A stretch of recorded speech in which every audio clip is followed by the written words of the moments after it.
Good evening, ladies and gentlemen. How are we getting on? Welcome back to a brand new episode of Through the Keyhole. And today we're going to take a slightly different approach, slightly different tone, and try and answer a question I get asked quite a lot as we take a look at a few very, very cool player camps for Fallout 76.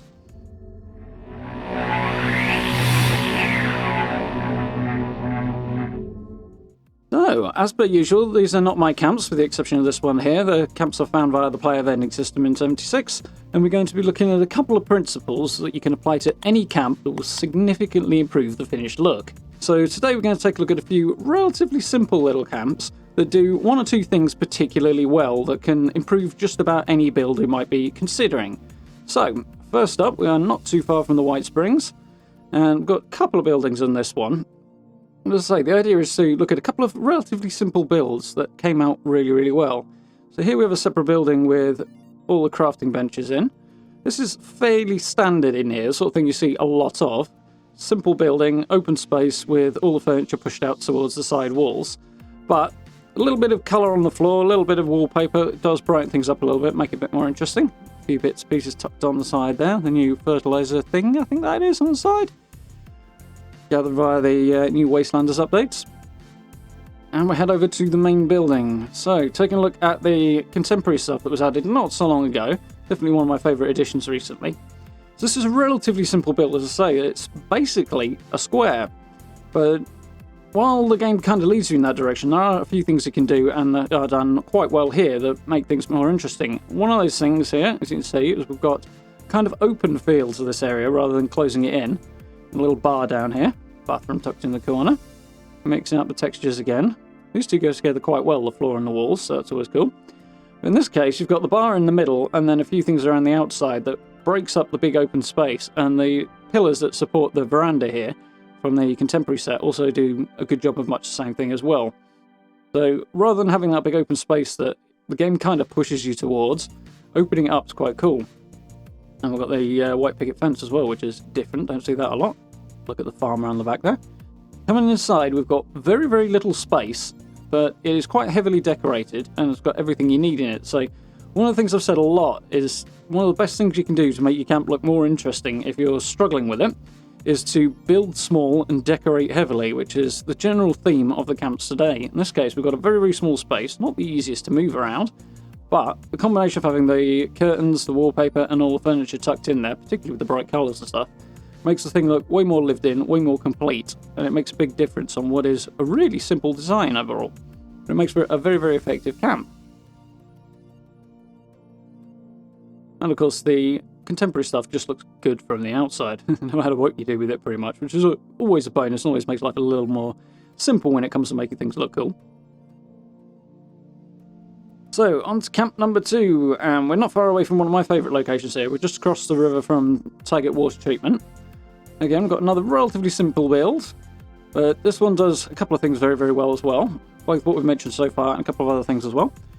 In general, this is a fairly rectangular build, but as I say, it breaks up the shape of that space really, really nicely, and the heavy decoration, especially out here at the front, really makes it more eye-catching and interesting to look at. We've got the icicles hanging around up the top as well, give it that nice sort of neon blue look, which a splash of colour goes a long way as well. Seeing here, we've got relatively confined space here, so decoration pushed more towards the sides. We've got lots going on, which is very cool. Mixing up a lot of different textures in here, changing the angles of the roofs, little things like that. Just taking a few things out and adding a few things on to change the shape and the angles really make a huge difference. You can see we've got a lot of furniture that sticks out from the walls. We've got areas divided off by furniture and by the half wall there as well. It really creates a more interesting space to have a look around. Little bedroom tucked in the back. Lots of decoration going on here, lots of bright colours that really make the whole thing look more complete and more lived in. It's a dead simple little thing you can do to really make the build more interesting. This open space here in particular is a really good example. By sticking your furniture out, moving it away from the walls, that sort of thing, really makes it way, way more interesting. Way more complete looking. Little balcony out here with a little functionality to it. Got a little campfire down here with some instruments. Since this is not the most finished looking thing, but little things like the dartboard on the tree there just add a splash of interest to it. It's very, very cool. Head around the corner, have a look at the stuff we've got outside, the farm and the extractors here. So when we had a look at the build that I showed briefly at the start there, it was my last camp build. Right the way through that one, for example, I really didn't like the build. So the big thing we're talking about with these camps today is particularly the decoration side of things. And it's the same with that one as well. Right up until I finished the decoration phase, I really didn't like how the camp was looking. It looked uninteresting, very, very simple. There wasn't much going on. But as soon as I got to more or less complete the decoration, I did a few extra bits and pieces on it as well, then that's where it got way more interesting to me. So what you do with the decoration can go a very, very long way, which is why, as I said before, one of the best things you can do to make your camp more interesting is build small and leave yourself more budget to decorate with. Which is done very, very well there. So here, another camp that takes a look over both of those concepts and does it very, very well. I had to catch this one at night because that's when I happen to stumble across it. I prefer to do it in the day if I can, but we do what we can. So here we've got doubled up stone walls, and they've gone for the white surface on the outside, which is fine. Personally, I think I'd probably put wallpaper on there and maybe put the stone wallpaper on the outside, so it looks like you've got a different texture, but it's fine.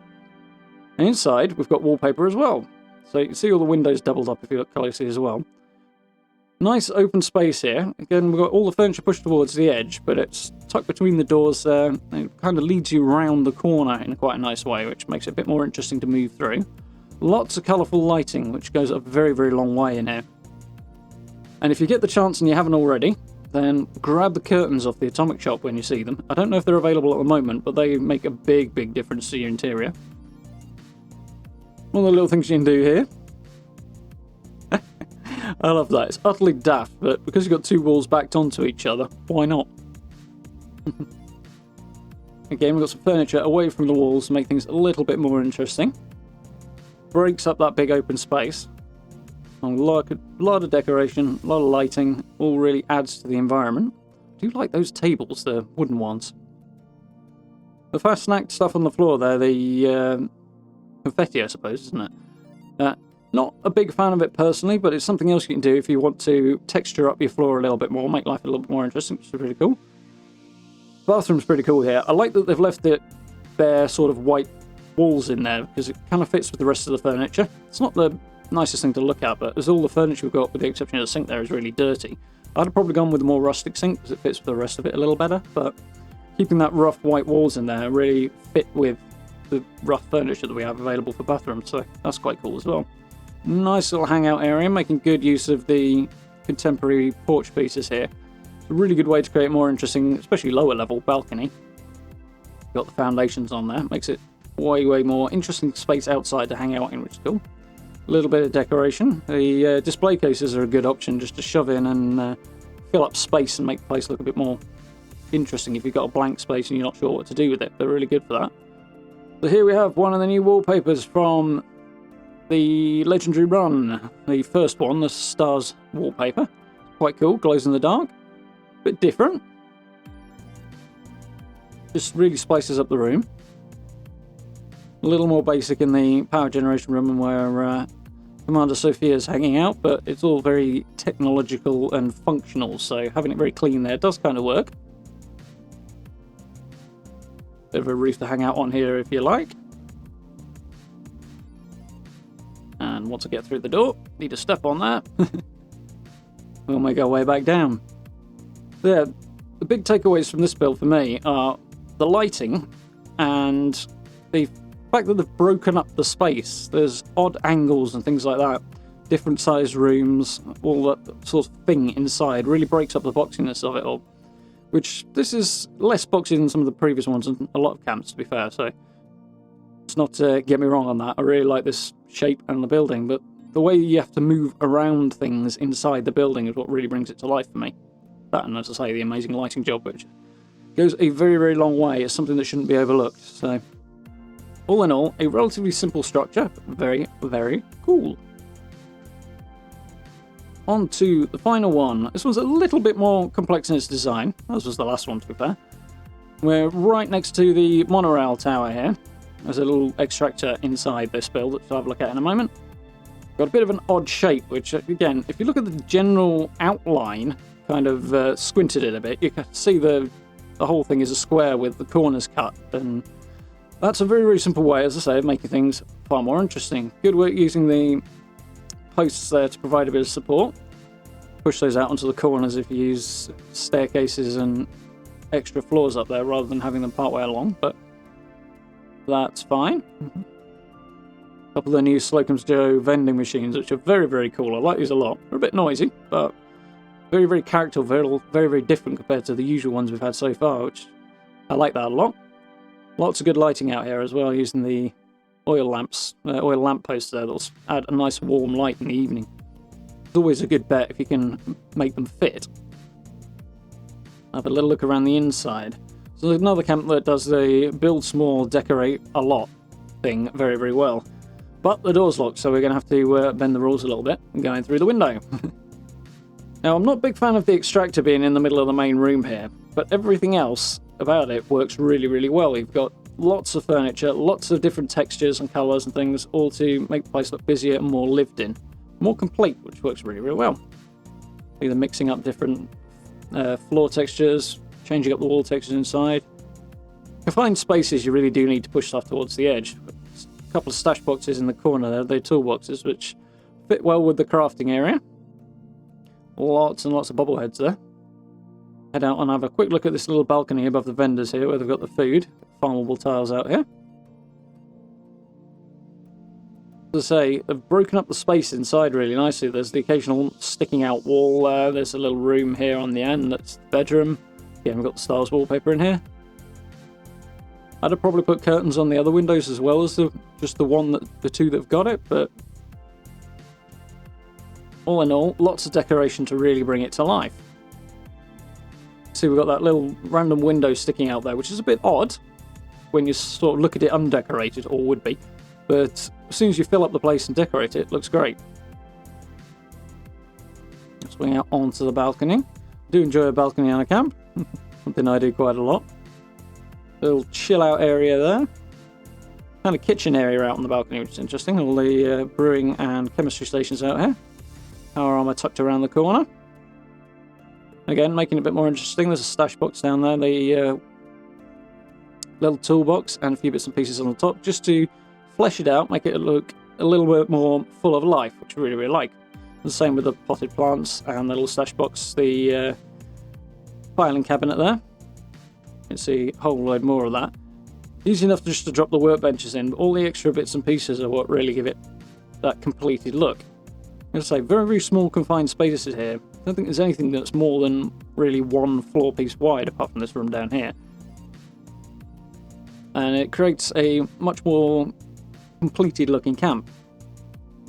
I would have tried to avoid having the wires flying around so much, I think, for myself, but